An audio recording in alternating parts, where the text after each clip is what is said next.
I was working on Rakasus this morning for this Sunday. Four people are going to do Jukai and take their Bodhisattva vows.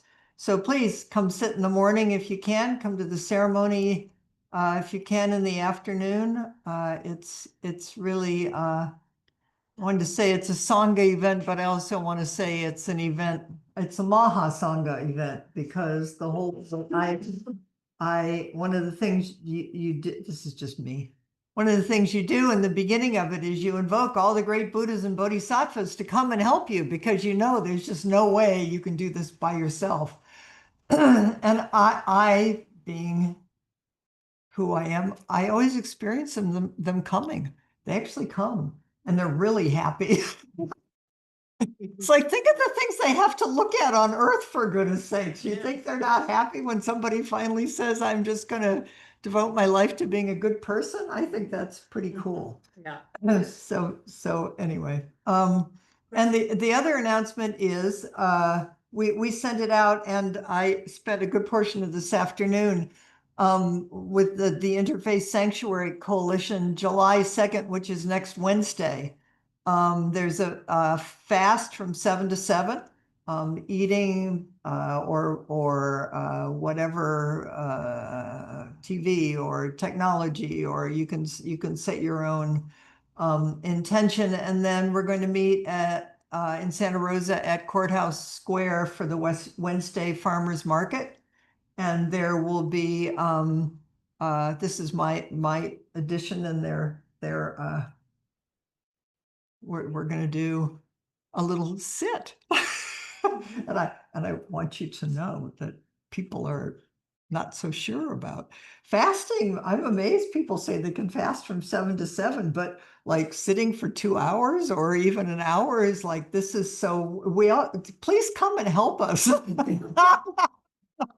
And then we'll break our fast together, which I think will be really nice. And I'm pretty sure Anne put on the website under the Engaged Buddhism, but there's also here, you could take a picture of it. It's we'll put it back over there. Maybe I'll give it to Beth to put back. There's a chat group. There's some people there with technology. I'm really impressed and so grateful. So there's a little thing where you can get on WhatsApp, and so we can talk to each other during the fasting. And there's a little QR code here. Is that what those are called?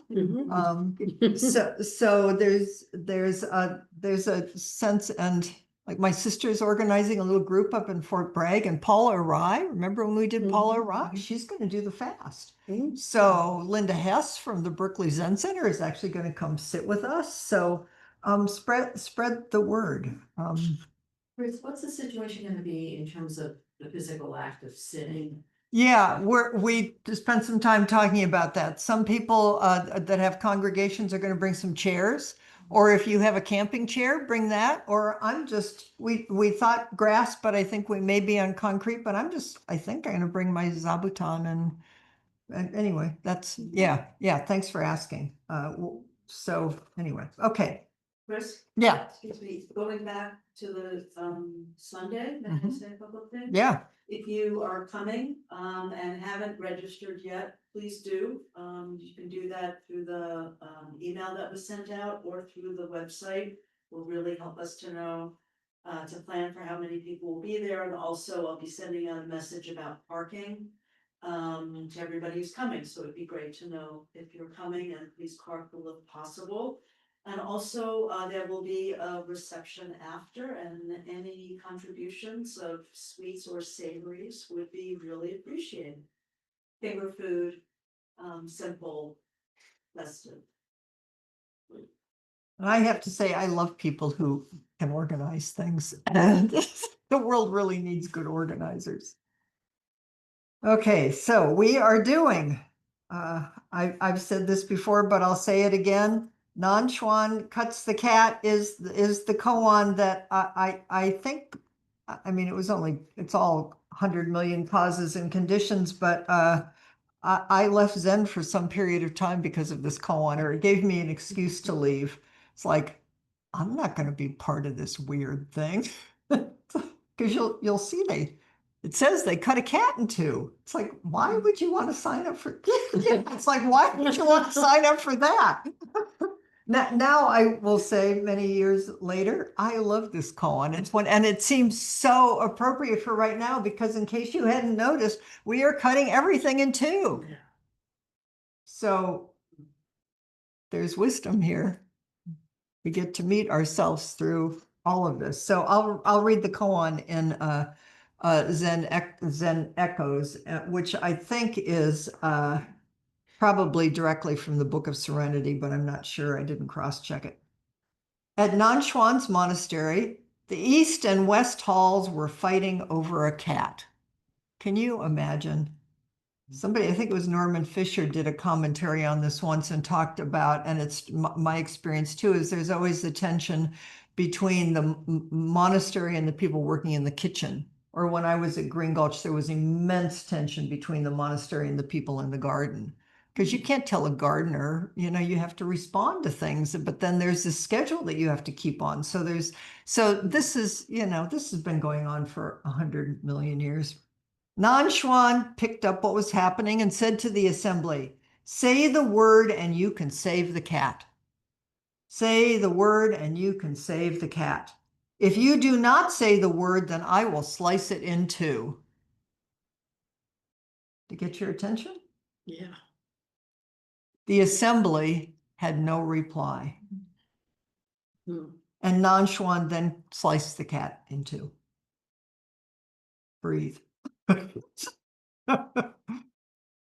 Zhao returned from outside the temple, and Nanchuan told him what he had said. These are both two great Zen masters.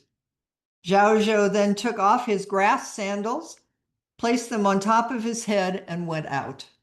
Nanchuan said, "If you had been here just now, you would have been able to save the cat." Want to hear some commentary? Yes, definitely. So I've collected different commentaries over the years, and I'm just sort of going to weave our way through it. Okay. This koan is in both the Blue Cliff Record and the Book of Serenity. It's a really famous one. Nanchuan and Zhao are two of the most important figures in all of Zen. They figure in many stories in all of the koan collections. So it's like, heads up, something happening here. What's going on? This commentary says probably the most well-known and disturbing case in all of Zen. So we're right on track. Commentaries to the case in the collection say that probably Nanchuan did not cut the cat in two, that would not be the precepts, and all of that. But the story's here, and it certainly does get our attention. And you might remember, if you are familiar with the Bible, which I am only, I wish I was more familiar. There's one involving wise King Solomon and a baby. Remember this? Two women are struggling over a baby, both claiming to be the mother. Solomon says he will solve the dispute by cutting the baby in two and giving half to each of the women. So what a surprise. One says, "No, don't do it. I am not the mother." And this is how Solomon discovers which of the two is the real mother. The real mother would just, of course, give up would give up anything to save the baby's life.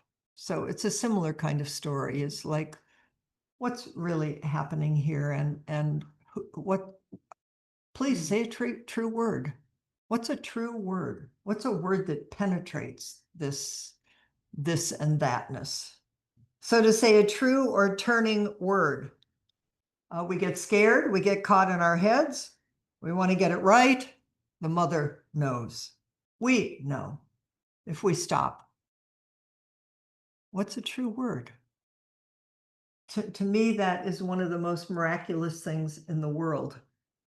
Because I grew up in a family, I mean, it wasn't their fault, and a culture where it didn't feel like anybody was saying anything that felt true. I mean, everybody was talking, But so when somebody says something where you can feel it in your body and it penetrates all the way through, that to me is like one of the most miraculous things in the whole world. It stops you. And it's the same world, but it rearranges everything. So the Blue Cliff Record says, it is not to be found in emotions or opinions. People only go running to the spoken word. So you just want to say something. I mean, we got lots of tweeting and things going. I mean, it's amazing how many words are going around these days that more and more you just tune them out because nobody's saying anything real. Norman Fisher's commentary, it's about wanting people to understand on their own, each to act on their own and know for themselves direct and immediate. Don't wait for somebody else to say something. Everybody gets quiet. Nobody knows what to say. Stay in your own body. What's the truth here? Because it may come through this person or it may come through you. Our job isn't to try to fix or convince.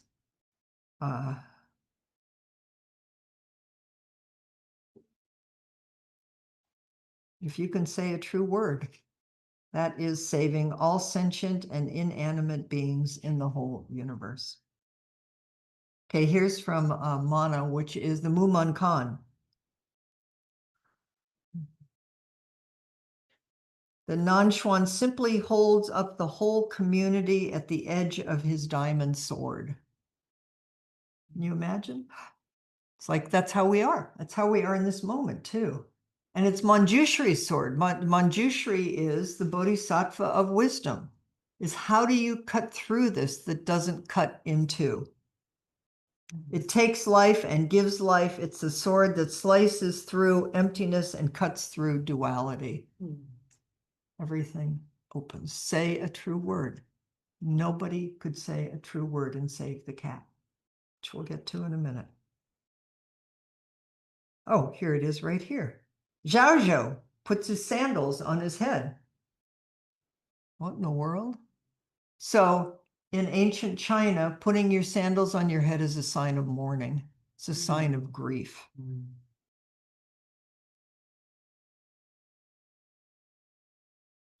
I more and more experience that, and maybe you do too, not all the time, but more and more of just this cutting in two that we're doing is just, there's so much grief and mourning at what we're doing to each other and to ourselves. And Zhao Zhou, just no hesitation. There's just, do you East and West Hall see what you're doing? Do you understand? So that's kind of really beautiful that you'd never know if you didn't know the commentary of what that means. As soon as there are two halls, two functions, you've got human nature, and there will be differences in viewpoint and fight over these differences, and each into the rightness of their own views, blinded by our own karma,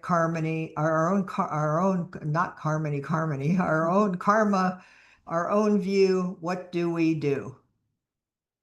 Nanchuan says, look, the world is about to be cut in half right in front of you. Wake up.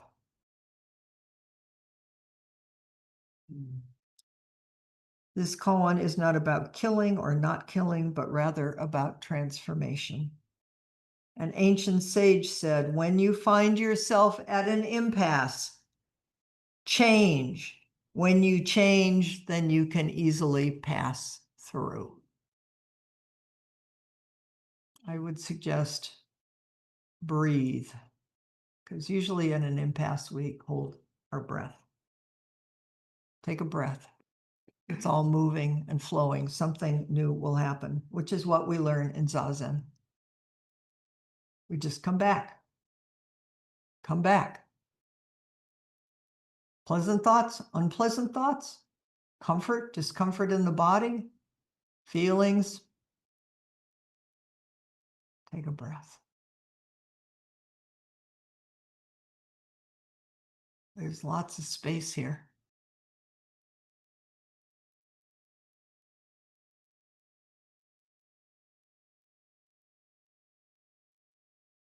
Zhao Zhou. Appreciates and understands and weeps with the suffering of the world. Just grief. Tenderness. When struck, he reverberates immediately. When pushed over, he knows how to roll and come up upright.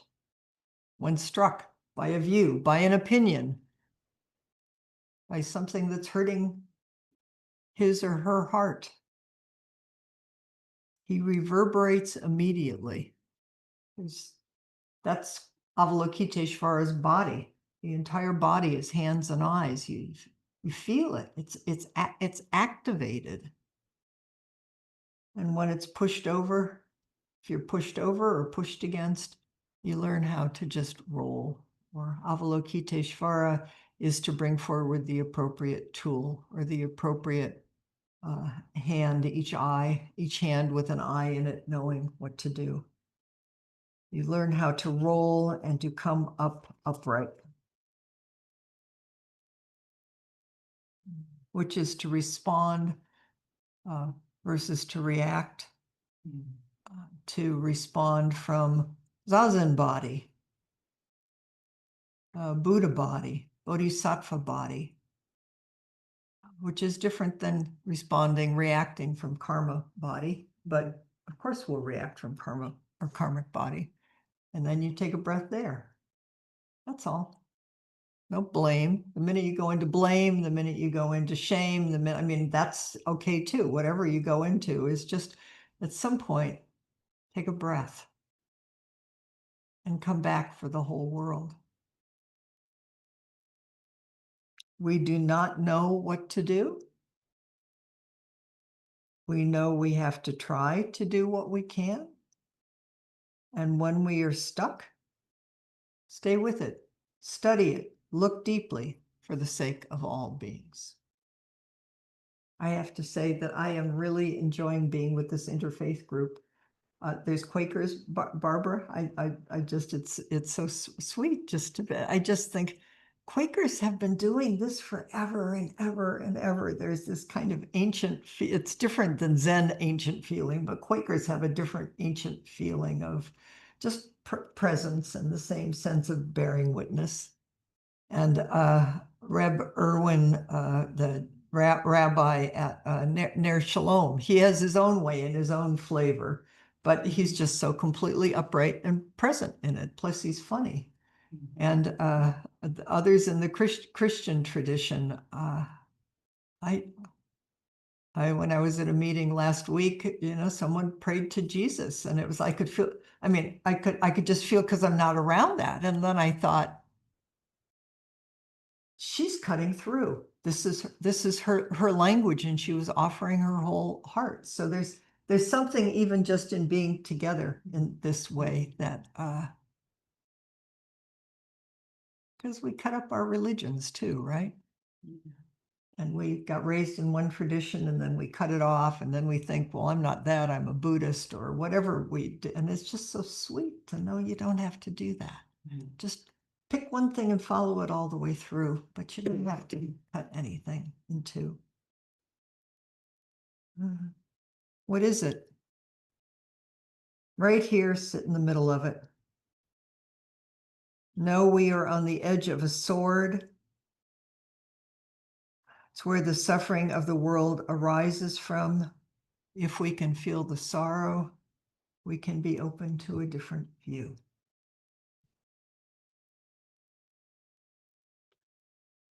Zen peacemakers, their three tenets is not knowing,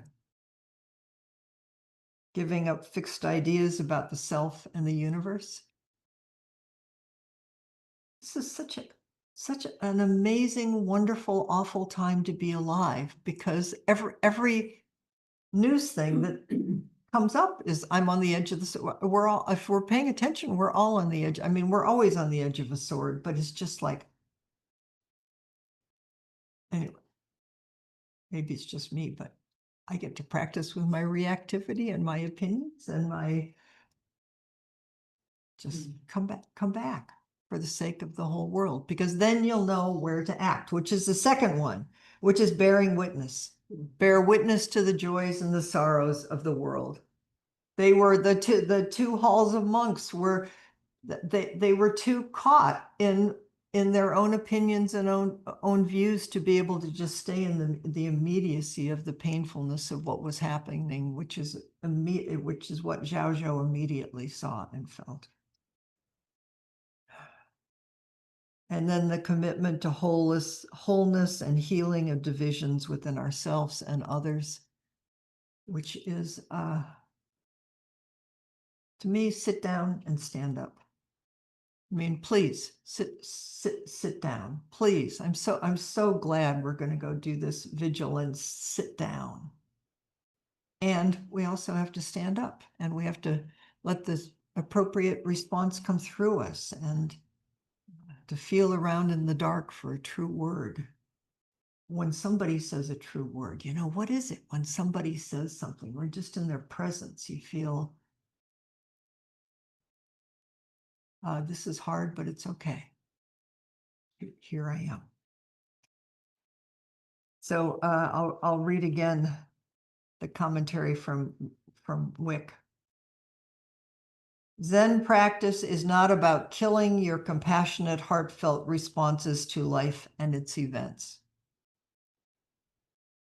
I think we used to think that. Just cut it off. Emptiness, non-attachment. It's not what you think. When things get uncomfortable, most people divert their attention by withdrawing, getting angry or depressed, or numbing ourselves to our own feelings. That's not the Zen way.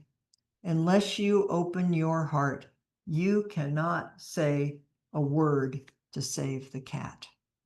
Unless you open your heart, you cannot say a word to save the cat. Isn't that a great koan? It's great. It's great because it's powerful. It gets your attention. So you could enter this any way you want in terms of just your first response and how it's turning in you now. The question I would offer you is, what is a true word? What does that mean to you? What's it taste like? What's it feel? What's your experience of a turning word when somebody just says something and the whole situation? Poems often are turning words. Or art can be a turning word, or a bird song can be a turning word, but it can also be something your grandmother said to you, or maybe some wise person in the world right now who can help us cut through the this and thatness of it. So we actually have maybe 15 minutes and then we can come back together and we'll talk about what comes up. So find people you don't usually talk to. I'll put you guys in groups of 3 and or whatever happens when I push this thing. And okay, Nanchuan kills the cat. What happened?